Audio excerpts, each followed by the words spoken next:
Hello friends, welcome back. Anika और सीरत की लव स्टोरी में आप लोगों का स्वागत है। पिछले एपिसोड में आप लोगों ने सुना था कि जो है उसकी मामी सीरत पे चिल्लाती है, कहती है यही लड़की थी जिसने मेरा एक्सीडेंट किया था। तुम यहाँ कर क्या रही हो? तुम ये बताओ, तुम्हें यहाँ का एड्रेस किसने दिया? तुम फिर से मुझे चोट पहुँचाने आई हो? हाँ, तो ऐसे बोलते हैं तो सीरत चुप रहती है। तो अनिका बोलती है कि मामी कोई गलत फहमी हुई होगी, सीरत ऐसी नहीं है, सीरत ने नहीं टक्कर मारी होगी, कोई और लड़की रही होगी। तो उसकी मामी कहती हैं कि जो है हाँ, मैं इतनी बुढ़ी हो गई हूँ कि मेरी नज़र इतनी कमज़ोर है कि मुझे समझ में नहीं आता कौन लड़की थी कौन लड़की नहीं थी, पूछो इससे, यही थी। तो अनिका सीरत की तरफ देखती है, कहती है कि बोलो सीरत, तुमने मारी थी टक्कर, तुमने किया था एक्सीडेंट? तो सीरत चुप होती है, कुछ नहीं बोलती। तो उसकी मामी कहती है ये क्या बोलेगी, इसके पास कुछ होगा ही नहीं बोलने के लिए, और लेकिन मुझे ये बताओ ये यहाँ कर क्या रही है? तो अनिका बोलती है ये मेरी फ्रेंड है। तो उसकी माँ उसकी तरफ देखती कहती तुमने ऐसी दोस्त बना रखी हैं, इतनी बदतमीज, जिन्हें बात करने की भी अकल नहीं है। हाँ, तो सीरत बोलती है 1 मिनट आंटी प्लीज़ मेरी बात सुनिए, मेरे से गलती हो गई थी उस दिन, मैं दूसरे मूड में थी और सडन ऐसा हो गया। Please aunty, I am so sorry, बस कैसे हो गया मुझे खुद भी नहीं पता, प्लीज़ आप एक बार मुझे माफ़ कर दीजिए। तो अनिका की मम्मी बोलती हैं कि सच में तुमने टक्कर मारी थी सीरत?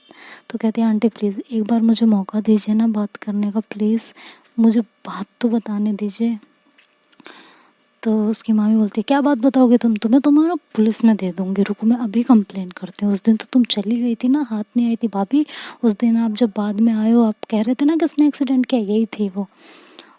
मैं इसकी गाड़ी का नंबर नोट नहीं कर पाई, नहीं तो मैं उसी टाइम इसको पुलिस में दे देती, और जो है अब दूंगी, तब नहीं दिया तो क्या हुआ, अब दूंगी मैं इसे पुलिस में।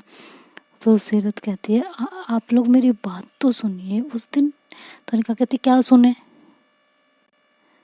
चलो एक्सीडेंट हुआ, समझ में आता है, हो गया होगा, तो और तुमने बदतमीजी भी की, ये नहीं कि जो है निकल के माफ़ी मांग लेती है कुछ। हाँ, मुझे तुमसे, तो जो है सीरत कहती है मेरी बात तो सुन लो। तो जो है उसकी मम्मी बोलती है अनिका की कि बेटा बताओ क्या हुआ था। तो सीरत बोलती है आंटी वो एक्चुअली मैं घर से निकली थी उस दिन और मेरा मूड बहुत ख़राब था किसी चीज़ को लेके, बहुत ज़्यादा ख़राब था, और सडन आंटी रोड क्रॉस कर रही थी और मैं देख नहीं पाई और इनको चोट लग गई। आई एग्री मेरी गलती थी, और वो जो मेरा गुस्सा था, वो जो मेरा मूड ख़राब था, वो सारा गुस्सा जो है आंटी पे निकल गया। मैं उस समय नहीं समझ पाई, मैं आपसे माफ़ी मांगती हूँ। मैं सच में उस समय मेरा दिमाग काम नहीं कर रहा था। आप लोगों को जो पनिशमेंट देनी है ना आप लोग दे दीजिए, लेकिन प्लीज़ मुझे गलत मत समझिए, मैं ऐसी बिल्कुल भी नहीं हूँ। मैं आपसे माफ़ी मांगती हूँ प्लीज़ आंटी। अब आप जो भी पनिशमेंट दोगे ना मुझे मंजूर है, लेकिन प्लीज़ मेरी, मैं क्या बोलूँ, मैं ना एक्चुअली पता है आंटी क्या है, मैं जहाँ जहाँ चलती हूँ ना मेरी जो ख़राब सी किस्मत है ना मेरे से पहले पहुँच जाती है। तो ये बात सुन के आंटी हंस पड़ती हैं, कहती हैं क्या बोल रही हो तुम? कहती हाँ आंटी, हर बार का यही है, करने अच्छा जाती हूँ हो जाता है बुरा। अब यहीं का देख लो, एक्सीडेंट हुआ तो वो भी कौन निकला, अनिका की मामी। बताइए, किस्मत ही तो ख़राब है मेरी, पूरी दुनिया में किसी और का एक्सीडेंट नहीं हुआ मुझसे, अनिका की मामी का हुआ, बताइए। तो जो है उसकी मामी बोलती है लेकिन तुम्हारा गुस्सा, हाँ, तुम किसी और पे निकालोगी?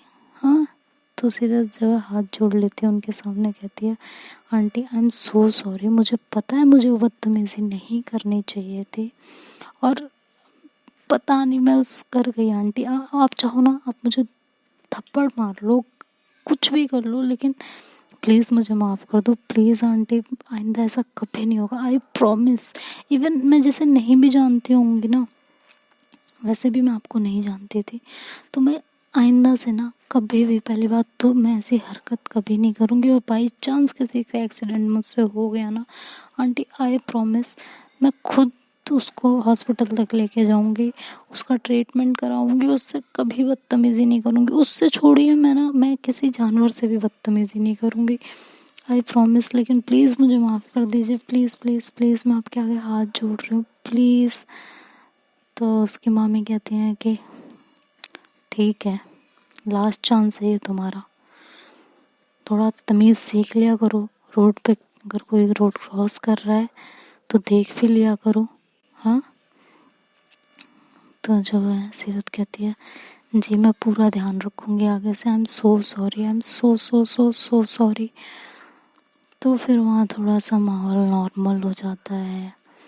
आंटी दोनों उसे माफ़ कर देती हैं और कुछ नहीं कहती। अंकल भी फिर हंस पड़ते हैं, कहते चलो बैठो। तो निका कहती है कि सीरत मुझे ना आपसे कुछ बात करनी है, आप मेरे साथ रूम में चलोगी? तो भाई सीरत की तो बैंड बज जाती है, वो तो उसकी तो हालत ख़राब हो जाती है। वो रिहाना की तरफ देखती है तो रिहाना चुपचाप उसे कहती है जाओ, आंटियों ने तो तुम्हें बख्श दिया, हाँ, दोनों सास ने तुम्हें बख्श दिया, लेकिन तुम्हारी बीवी तो तुम्हें नहीं बख्शेगी। तो सीरत ऐसे उसे घूर के देखती है, रिहाना को कहती है कि तुम ज़्यादा नहीं बोल रही हो? तो कहती है क्या ज़्यादा बोल रही हो, वक्त बताएगा, जाओ तो सही। तो अनिका बोलती है सीरत आ रहे हो आप? तो उसकी मॉम बोलती है अभी तो वो आई है, उसे कुछ खा पी लेने दो तब ले जाना। तो अनिका कहती है मैंने कहा ना मम्मी, मुझे अभी बात करनी है, अर्जेंट है। तो जो है उसके पापा सीरत की तरफ देखते हैं तो सीरत जो नज़रें झुका लेती है।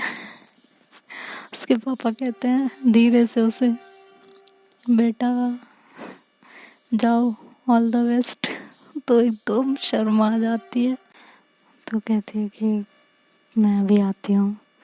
तो ये कह के चली जाती है और अंकल हंसने लगते हैं। तो उस अनिका की मम्मी कहती है आप क्यों इतना हंस रहे हो?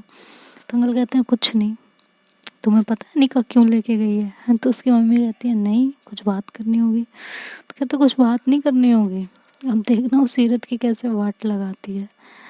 तो कहती हैं कि अरे हाँ, इसका तो गुस्सा ही बड़ा ख़राब है, तो ये सीरत को इसलिए लेके गई है। ओफो, रिहाना जाओ देखो। तो रिहाना कहती नहीं मैं नहीं जा रही हूँ, वो दोनों आपस का मैटर है, वो लोग खुद सॉल्व कर लेंगे, मैं नहीं जा रही। अरे तुम भी तो फ्रेंड हो, जाके देखो कहीं वो सीरत को कुछ ज़्यादा ना बोल दे। तो कहती नहीं नहीं सीरत उनको झेल लेगी, आप टेंशन मत लो, सीरत अब उन्हें झेल लेंगी अच्छे से। तो जो है उसकी मम्मी कहती है अजीब बात है। तो कहती है हाँ मैं नहीं जाऊँगी, इन दोनों की लड़ाई में जो आता है ना तीसरा वो भी पिसता है, मेरे बस की नहीं है जाना। तो जो है आंटी हंसने लगती हैं, कहती हैं अच्छा ये पहले भी ऐसे ही लड़ते थे? तो कहते हैं अरे बस आंटी पूछो मत, सीरत ने तो झाड़ू तक खाई है। तो उसके पापा ऐसे देखते हैं रिहाना को, कहते हैं क्या? तो जो है रिहाना बोलती है हाँ अंकल, सीरत अप्पी ने अनिका के हाथ तो झाड़ू भी खाई है। तो जो है उसकी मम्मी कहती है ये अनिका को ना ज़रा सी तमीज़ नहीं है कि इसके साथ कैसे पेश आना चाहिए। तो रिहाना बोलती है आंटी रहने दो, ये दोनों आपस का ही है इनका, ये इनके बीच में जो बोलता है ना, ये पहले लड़ते रहते हैं लड़ते रहते हैं लड़ते रहते हैं, ठीक है।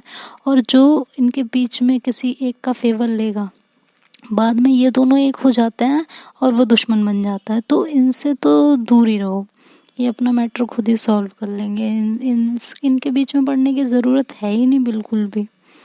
तो सब लोग हंसने लगते हैं, कहते हैं देखो अब क्या होता है। तो जो है अनिका इधर रूम में सीरत का वेट करती है। तो सीरत रूम में जाती है, अनिका कहती है डोर लॉक करो। तो जो है सीरत कहती है क्यों, बाहर सब बैठे हैं, सब क्या सोचेंगे? तो अनिका कहती है कोई कुछ नहीं सोचेगा, ठीक है, सबको पता है यू आर माई फ्रेंड, ठीक है, तो किसी को कुछ समझ में नहीं आने वाला। तो अनिका कहती है लेकिन तुम्हारे पापा, उनको तो पता है ना? तो कहती है हाँ पापा को पता है ना, तो उन्हें तो पता ही है, तब तो वो तो और भी कुछ नहीं सोचेंगे, चलो डोर लॉक करो तुम फटाफट। सीरत कहती है अरे मेरी बात तो सुन लो तुम। तो अनिका कहती है समझ में नहीं आ रहा तुम्हें? तो जो है सीरत डोर लॉक करती है, कहती है हाँ बोलो। तो सीरत इधर उधर देखती है। तो अनिका कहती है क्या देख रही हो तुम, हाँ? तो सीरत कहती है मैं देख रही हूँ घर में यहाँ कोई झाड़ू वाड़ू या कोई मारने का सामान तो नहीं पड़ा। तो निका उसको देखते कहती अच्छा मतलब तुम्हें मैं क्या लगती हूँ हाँ। तो सीरत चुप हो जाती, कहती नहीं कुछ नहीं, वो बस मुंह से निकल गया सॉरी। तो अनिका कहती अब बताओ क्या हुआ था उस दिन हाँ।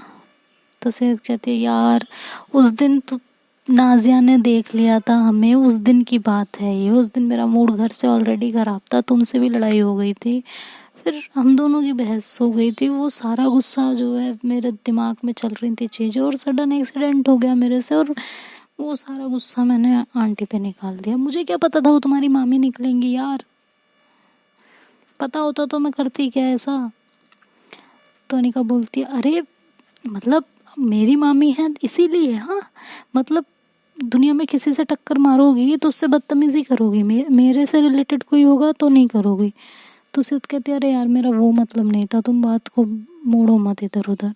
तो अनिका कहती है कि तुमने मुझे बताया क्यों नहीं, अगर एक्सीडेंट हुआ भी था तो तुम्हें मुझे बताना चाहिए था ना, मुझे आज पता चल रहा है मामी के मुंह से, तुम मुझसे और कितनी चीज़ें छुपाती हो। तो सीरत बोलती क्या छुपाऊंगी यार मैं तुमसे, क्या हो गया है तुम्हें, कैसी बहकी हुई बातें कर रही हो, कुछ नहीं छुपाया मैंने तुमसे, बेवजह की बातें मत करो ना सोचो। तो जो है अनिका कहती है कि अच्छा तुमने छुपाया नहीं है, ये छुपाया नहीं था, क्या था ये छुपाया, लड़कियां ताड़ती हो वो छुपाया, हाँ माहिरा के बारे में छुपाया। तो जब माहिरा का नाम आता है तो सीरत को गुस्सा आ जाता है, वो कहती है तुम फिर पास्ट ले आई ना बीच में, हाँ तुम में अकल नहीं है ना, और माहिरा का केस मैंने छुपाया था तुमसे, क्या छुपाया था मैंने तुमसे ज़रा ये बताना मुझे, छुपाया तुमने मुझसे, माहिरा ने तुम्हें कुछ भी कहा तुमने उसकी बात को मान लिया, एग्री कर लिया और वो बेहुदा सी हरकत कर दी। मैंने कभी उस बात के लिए तुम्हें कुछ कहा नहीं, कहा ना, ट्रस्ट करती थी मैं तुम पे, लेकिन नहीं तुमने आज वो बात ला के ये साबित कर दिया कि तुम्हें मुझ पे ट्रस्ट है ही नहीं। तो अनिका बोलती है कि तुम बात को दूसरी वे में मोड़ रही हो, मैं तुम्हें बता रही हूँ बात कुछ और चल रही है, बात हो रही है कि तुम मुझसे चीज़ें छुपाती हो। तो सीरत कहती ऐसा है तुम अपनी ये जो नौटंकी है ना अपने पास रखो, मेरे से ये डेली डेली नहीं झेला जाता, डेली डेली मेरे बस की बात नहीं है, तुम्हें जो सोचना है जो करना है करती रहो, मेरे बस की बात नहीं है। रोज की नौटंकी है तुम्हारी, रोज किसी ना किसी बात को लेके मेरे ऊपर हावी हो जाती हो, मतलब क्या समझ रखा है मुझे तुमने, मैं तुमसे प्यार करती हूँ यार, रेस्पेक्ट करना सीख लो थोड़ी सी मेरी। जब देखो जिसके सामने कहीं भी बैठे हो सीरत रूम में हो, क्या होता है ये, कोई इज्जत नहीं है क्या मेरी। तो रिका बोलती वाह मतलब मेरा अब इतना भी हक नहीं है, मैं सबके सामने तुम पे चिल्लाऊं वो ज़्यादा अच्छा है ना, मैं तुम्हें रूम में ले आके कोई चीज़ समझाने की कोशिश कर रही हूँ, समझा रही हो तुम मुझे, सच में ये समझाना होता है, तुम हमारा पास्ट हमारे बीच में ला रही हो, ये समझाना होता है। और लड़कियां क्या, लड़कियां ताड़ना, ताड़ना क्या होता है भाई, देख लेती हूँ किसी लड़की को बस, देखने का मतलब ये नहीं होता कि मैं जाके उसके साथ कुछ। तो इनका बोलते हाँ तो जाओ कुछ कर लो, यही तो बाकी रह गया है ना, जाओ। सिर्फ कहते तुमसे बहस करना ना दीवार में सर मारने के बराबर है, मतलब तुम्हारा तो वो हाल है, वो जो कहावत नहीं है भैंस के आगे बीन बजाना, वही है बस। तो अनिका कहती अच्छा हाँ मैं तो पागल हूँ, मुझ में तो अक्ल है ही नहीं, तो तुम मेरे साथ कर क्या रही हो। तो सिर्फ बोलती बस हो गई स्टार्ट तुम, है ना, वही बात आ गई ना। तो उनका कहती नहीं ब्रेकअप करो तुम मेरे से, तुम अभी के अभी करो, मुझे चाहिए ही नहीं तुम्हारा। सेहत कहती है देखो बात को मत बढ़ाओ प्लीज़, मैं तुमसे रिक्वेस्ट कर रही हूँ, बात को मत बढ़ाओ, बात को यहीं यहीं ब्रेक लगा दो प्लीज़, इतनी बड़ी बात है नहीं जितना तुम इशू बना रहे हो, आंटी ने मुझे माफ़ कर दिया है, तुम्हें क्या हो रहा है। सिद्ध कहती है मुझे तुमने एक्सीडेंट किया, मुझे उस चीज़ का वो नहीं है, तुमने मुझसे छुपाया क्यों, तुम आके मुझे बता भी तो सकती थी ना, क्यों नहीं बताया मुझे। तो सिद्ध बोलती यार क्या मतलब छोटी बातें बताऊं मैं तुम्हें, अरे दिमाग है मेरा निकल गया दिमाग से, तुम्हें समझना ही नहीं लेकिन किसी चीज को, हर वक्त मेरे ऊपर चढ़ी रहती हो, प्यार ना कर लिया पता नहीं फांसी का फंदा ही ले लिया मैंने गले में अपने, तो जब अनिका ये सुनती है कहती है डोर खोलो और निकलो यहाँ से। सीरत कहती है देखो मेरी बात सुनो, आई एम सॉरी, मेरे मुँह से गलती से निकल गया, आई एम सॉरी। का कहती है गेट खोलो, जाओ यहाँ से, फांसी का फंदा लेने की ज़रूरत नहीं है तुम्हें। सीरत कहती है यार प्लीज़ ट्राई टू अंडरस्टैंड, मेरा कहने का मतलब वो नहीं था जो तुम समझ रही हो, तुम बात को गलत वे में ले जा रही हो। तो अनिका कहती हाँ, मेरे से मत बहस करो ना, दीवार में सर क्यों मार रही हो तुम, बहस के आगे क्यों बीन बजा रही हो, तुम निकलो यहाँ से, गेट खोलो और जाओ यहाँ से, मुझे तुमसे कोई बात नहीं करनी। सीरत जब आगे बढ़ने लगती है कहती है प्लीज़ मेरी बात सुनो, देखो देखो मुझे पता है मैं ज़्यादा बोल गई, तुम ऐसे मत करो प्लीज़, नाराज़ मत हो मुझसे, तुम्हें पता है तुम्हारी नाराज़गी मेरी जान लेती है। तो उनका कहती है कोई जान मान नहीं लेती, निकलो यहाँ से, फटाफट निकलो, I don't want to talk to you. तो ये कह के वो डोर ओपन करती है और सीरत को अंदर धक्का दे देती है। धक्का दे देती है तो सीरत जो है बाहर आ जाती है और अनिका जो है अपना रूम अंदर से लॉक कर लेती है। तो सीरत वहाँ डोर नॉक करती है, थोड़ी देर तक कहती है Anika please open the door यार, मेरी बात तो सुनो यार, मेरा वो मतलब नहीं था जो तुम समझ रही हो, प्लीज़ ओपन करो यार, क्या बदतमीज़ी है यार, हर वक्त इस तरह से बिहेव कैसे कर सकती हो तुम। तो अनिका अंदर से चिल्लाती है हाँ तो मुझे झेलने की ज़रूरत क्या है तुम्हें, जाओ यहाँ से तुम। तो सीरत काफ़ी देर तक डोर नॉक करती है लेकिन अनिका गुस्से में डोर नहीं खोलती। तो फिर सीरत जो है वापस से हॉल में आ जाती है। जब वो हॉल में आती है तो सब लोग वहाँ बैठे होते हैं, तो सब उससे पूछते हैं क्या हो गया, क्या कह रही थी अनिका। तो सीरत कहती है कुछ नहीं, वो कुछ ऐसे ही बात कर रही थी। तो उसकी मॉम बोलती हैं कि अच्छा तुम बैठो, मैं तुम्हारे लिए कुछ लेके आती हूँ। तो सीरत कहती है नहीं aunty thank you so much, but मुझे अभी जाना पड़ेगा, मुझे थोड़ा सा काम है, और फिर शाम को अनिका और उसके फ्रेंड्स हम सब मिलने वाले हैं बाहर, तो हमें वहाँ भी पहुँचना है और ऑलरेडी बहुत ज़्यादा टाइम हो चुका है, तो मैं फिर कभी आती हूँ। तो उसकी मॉम बोलती हैं कि लेकिन फिर कभी तुम्हें लंच या डिनर पे आना पड़ेगा। तो बोलती हैं हाँ श्योर बिल्कुल आएंगे। तो आंटी बोलती है कि पूरी फैमिली के साथ। तो सीरत बोलती है जी आंटी पक्का, जैसा आप कहें। तो जैसे वो उठती है वहाँ से जाने के लिए तो अंकल उसके मतलब अनिका के पापा बोलते हैं कि सीरत एक मिनट मुझे ना तुमसे कुछ बात करनी है। तो सीरत बोलती है जी अंकल। तो कहते हैं कि मेरे स्टडी रूम में आओ, मुझे वहाँ तुमसे कुछ बात करनी है। तो उसकी मॉम बोलती है अनिका के कि ऐसे क्या बात करनी है जो आपको इस स्टडी रूम में करनी है। तो कहते हैं अरे कुछ बिज़नेस की बात करनी है। तो उसकी मॉम बोलती हैं कि सीरत बिज़नेस कर रही है। तो उसके पापा बोलते हैं हाँ इंटीरियर का काम है इसका खुद का, तो उसी से रिलेटेड कुछ बातें करनी है, मैं सोच रहा हूँ ऑफिस का इंटीरियर इसी से करवा लूँ। तो जो है उसकी मॉम बोलते हैं ओके ठीक है आप लोग बात करो, मैं चाय भिजवाती हूँ। तो सीरत बोलती है कि आंटी मैंने बोला ना अभी कुछ नहीं चाहिए मुझे, थैंक यू सो मच, आप परेशान मत होइए बिल्कुल भी, वैसे भी मैं चाय नहीं पीती हूँ आंटी। तो जो है कहती हैं अच्छा ठीक है कॉफ़ी वगैरह कुछ तो ले लो। तो सीरत बोलती है no aunty thank you so much. तो उसके पापा फिर उसको लेके जाते हैं अनिका के पापा स्टडी रूम में। वहाँ जो है जाते हैं डोर अंदर से बंद करते हैं और सीरत को कहते हैं बैठो। तो सीरत एकदम मतलब कंफ्यूज होती है और वो बैठ जाती है। उसके पापा आके सामने बैठते हैं और कहते हैं मुझे ना तुमसे कुछ ज़रूरी बातें करनी है। तो बोलती है जी अंकल बोलिए। तो बोलते हैं कि कितना प्यार करते हो तुम अनिका से, वो डायरेक्ट ये सवाल उससे कर लेते हैं। तो सीरत 2 मिनट तो चुप रहती है। तो अंकल बोलते हैं कि बोलो। तो सीरत बोलती है कि अंकल बहुत ज़्यादा, मैं आपको काउंट करके तो नहीं बता सकती कि मैं उससे कितना प्यार करती हूँ।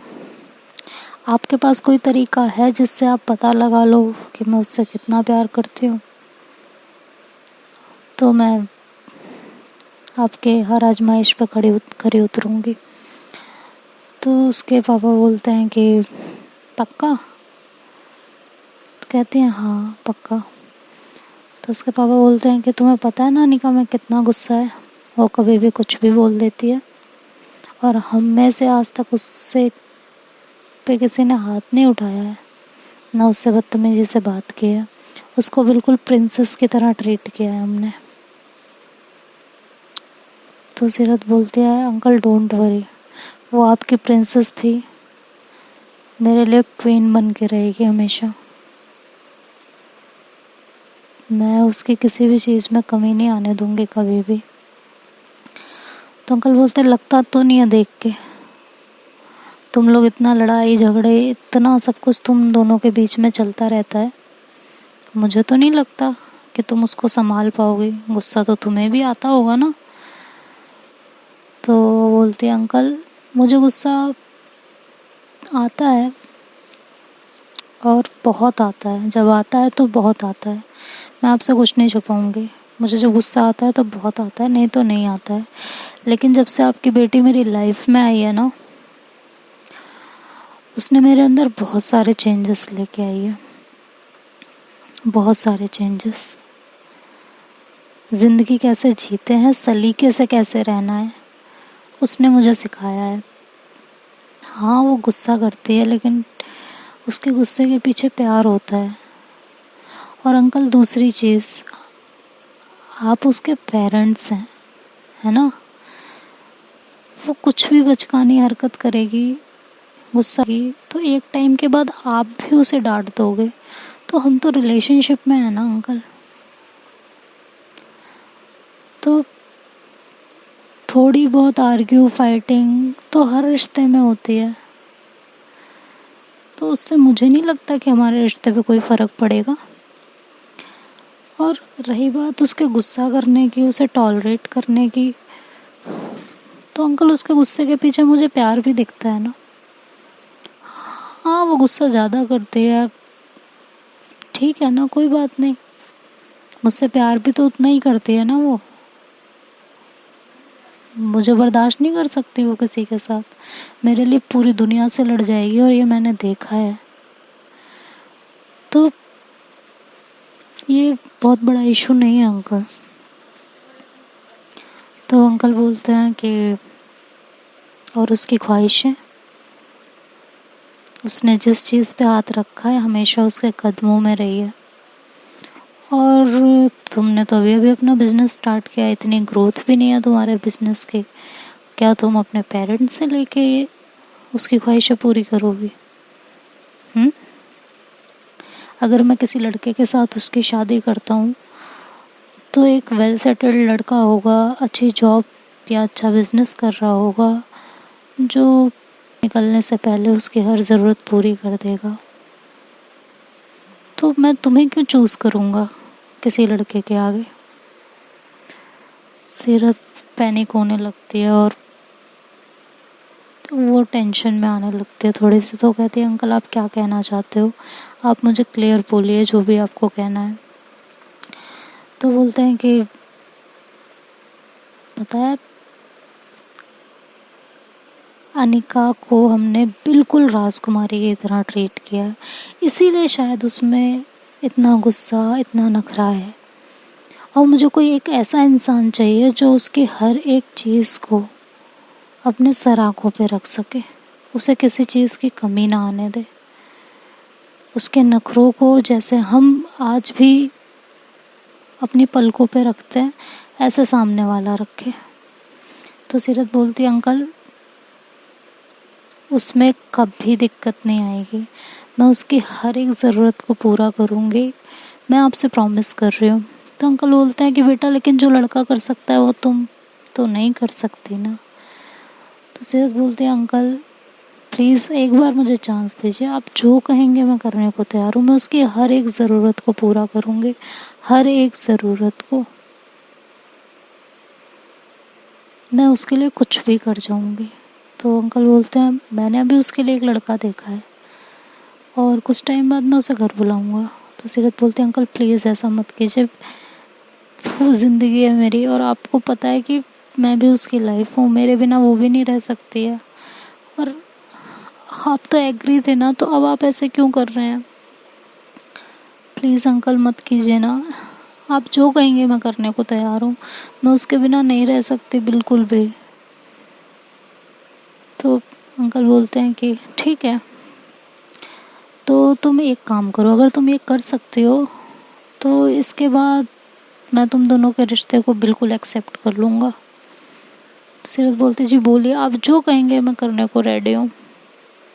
तो वो बोलते हैं ठीक है, इसके एग्ज़ाम हुए ना अभी, इसके बाद इसकी ट्रेनिंग होगी। और अनिका ने शायद तुम्हें बताया हो कि उसका एक बहुत बड़ा ड्रीम है कि उसका अपना खुद का घर हो, उसका अपना खुद का घर, है ना। तुम उसके लिए एक घर ले लो, भले ही तुम उसे अपने नाम पे लो, मुझे उससे कोई इश्यू नहीं है, लेकिन 1 महीने के अंदर मुझे एक घर दे दो, बना के दिखा दो, परचेज करके दिखा दो, मैं तुम दोनों के रिश्ते को एक्सेप्ट कर लूँगा। और व्हाट अबाउट योर फैमिली, उनका क्या? तो सीरत बोलती है मैं उसके लिए दुनिया से लड़ जाऊंगी अंकल, अगर वो लोग नहीं भी एक्सेप्ट करेंगे ना तो मैं उसको अलग लेके रहूँगी, उसके साथ रहूँगी, मरते दम तक उसका साथ नहीं छोड़ूंगी मैं। तो आप इससे बेफिक्र रहिए बिल्कुल, बस आप ये किसी लड़के से शादी करने वाला ख्याल अपने दिमाग से निकाल दीजिए प्लीज़, मैं आपसे रिक्वेस्ट कर रही हूँ अंकल। तो अंकल बोलते हैं ठीक है,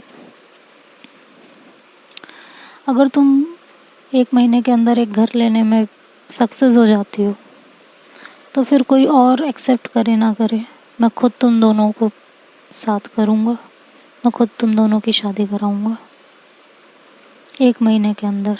तो सीरत बोलती है 1 महीने के अंदर घर? कहते हैं हाँ घर, और छोटा मोटा फ्लैट नहीं, ये घर देख रही हो ना, एटलीस्ट ऐसा तो होना चाहिए, ठीक है। तो सीरत बहुत ज़्यादा टेंशन में आ जाती है और फिर भी वो कहती है जी अंकल मुझे आपकी शर्त मंजूर है, लेकिन आप तब तक इस 1 महीने के बीच में आप किसी भी लड़के का ख्याल अपने दिमाग में नहीं लाएंगे। तो अंकल बोलते हैं डन, तुम 1 महीने के अंदर अपनी शर्त पूरी कर दो, मैं ये कर दूँगा। और हाँ, अनिका को इस बारे में कुछ नहीं पता होना चाहिए कभी भी, नहीं तो उसी टाइम मैं तुम दोनों का रिश्ता तोड़वा दूँगा। तो सीरत कहती है ठीक है अंकल, जैसा आप कहिए, मैं उसे कुछ नहीं बताऊँगी। कहते हैं कि और उसका गुस्सा? तो सीरत बोलती है वो मैं देख लूँगी, उसकी टेंशन आप मत लीजिए, आपने उसे प्रिंसेस की तरह रखा है ना, वो मेरे लिए किसी रानी से कम नहीं है। ठीक है कि वो वहाँ से उठते हैं और बाहर आ जाते हैं। तो उसकी मॉम बोलते हैं कि हो गई बात? तो उसके पापा बोलते हैं हाँ मेरे ऑफिस का इंटीरियर यही करेंगे, है ना सीरत? तो सीरत बोलते हैं जी अंकल बिल्कुल।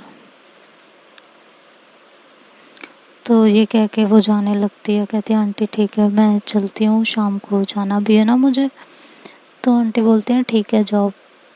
तो वो अनिका को आवाज़ लगाते हैं, अनिका, तो वो आती नहीं है, तो वो ज़ोर से उस पर चिल्लाते हैं, कहती है अनिका सुनाई नहीं दे रहा, बाहर आओ। तो अनिका जो है डोर ओपन करती है और बाहर आती है, कहती है जी मॉम, कहती है सीरत जा रही हो उसे बाहर तक छोड़ के आओ। तो जो है कहती है मम्मी चली जाएंगी ना, देखा तो है। तो अंकल बोलते हैं कि अनिका फ्रेंड है ना तुम्हारी, छोड़ के आओ उसे। तो अनिका जो है फिर सीरत को बाहर छोड़ने जाती है। तो सीरत उससे कहती है कि Anika please I am sorry, मैं गुस्से में बोल गई थी, प्लीज़ यार माफ़ कर दो, प्लीज़ मैं रिक्वेस्ट कर रही हूँ तुमसे, वो सब गुस्से में बोल दिया था मैंने, प्लीज़। तो अनिका बोलती है हाँ ठीक है कोई बात नहीं जाओ। तो गुस्से में ऐसे बोल देती है। तो फिर सीरत बोलती है तो शाम को मिल रही हो ना तुम? तो अनिका बोलती है हाँ देखती हूँ। तो जो है सीरत कहती है, उसका हाथ पकड़ती है, कहती है प्लीज़ प्लीज़ प्लीज़ आ जाना, मैं तुम्हारा इंतज़ार करूँगी प्लीज़। तो अनिका बोलती है हाँ जाओ अभी तुम प्लीज़। तो फिर सीरत वहाँ से चली जाती है और अनिका अंदर रूम में आती है, तभी उसका फ़ोन रिंग होता है, उसके फ्रेंड का कॉल होता है। तो वो उससे कहती है कि हाँ तो शाम को हम लोग मिल रहे हैं ना, और पीयूष से तुमने बात की? तो अनिका कहती है शिट, मैंने तो पीयूष से बात की नहीं, फ़ोन रख मैं पीयूष से बात करती हूँ और उसे बुलाती हूँ। तो वो पीयू को फ़ोन करती है और उसे सारी बात समझाती है और पिछली बातों के लिए उससे माफ़ी भी मांगती है। तो वो पीयू को जो है कहती है कि मतलब उसका लॉयल्टी टेस्ट करना है ऐसे ऐसे। तो पीयू भी एग्री कर जाती है, कहती है ठीक है। तो सीरत की वो फ़ोटो उसको सेंड करती है कि ये है। तो जब देखती है पीयू तो कहती है ओके, करते हैं इनका लॉयल्टी टेस्ट। तो इस तरह फिर ये लोग शाम को वहाँ जाते हैं क्लब में जहाँ उसका परफॉर्मेंस होता है। तो सीरत उसका वेट करती है बहुत देर तक। सीरत ने एक टॉप पहना होता है येलो कलर का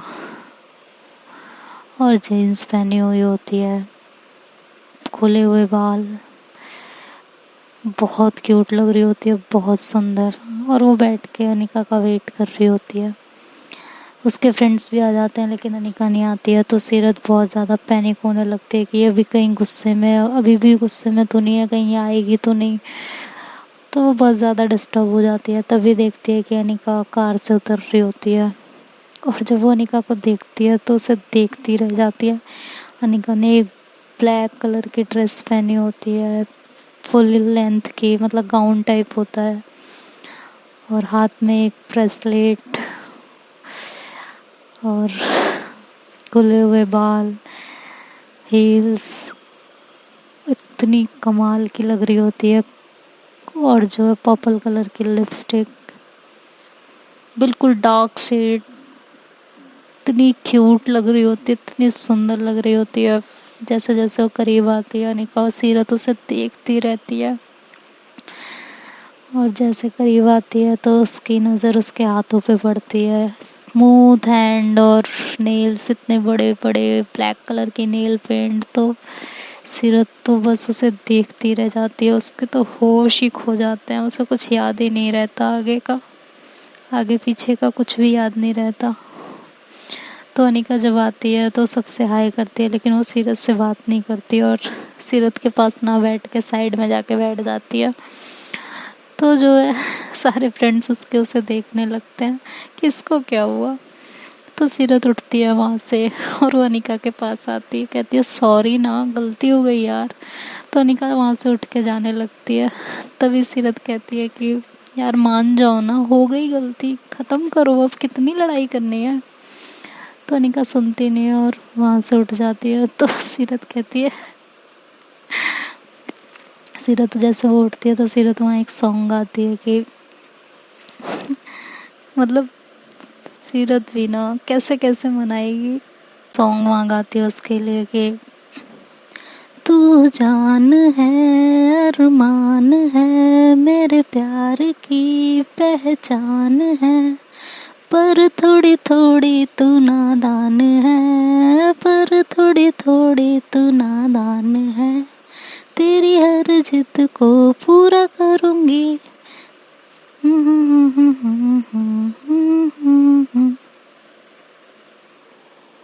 तो अनिका पलटती है और वो हंसने लगती है, कहती है गाना तो सीख लो पहले, गलत गाना गाती हो। तो सीरत उसे हक कर लेती है, कहती है गलत गाना नहीं गाती हूँ, जानबूझ के गाया जिससे तुम हंस पड़ो। हाँ, रूठना मनाना है प्यार की अदा, कैसे जीऊंगी तुमसे होके जुदा।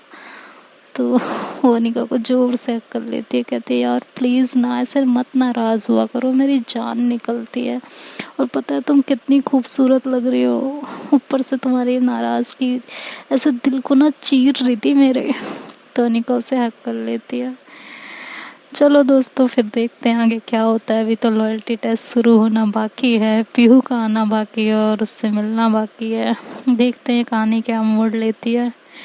अगर वीडियो पसंद आए तो लाइक शेयर सब्सक्राइब करना मत भूलिएगा और आप लोग अपना ध्यान रखिएगा। Bye bye, take care.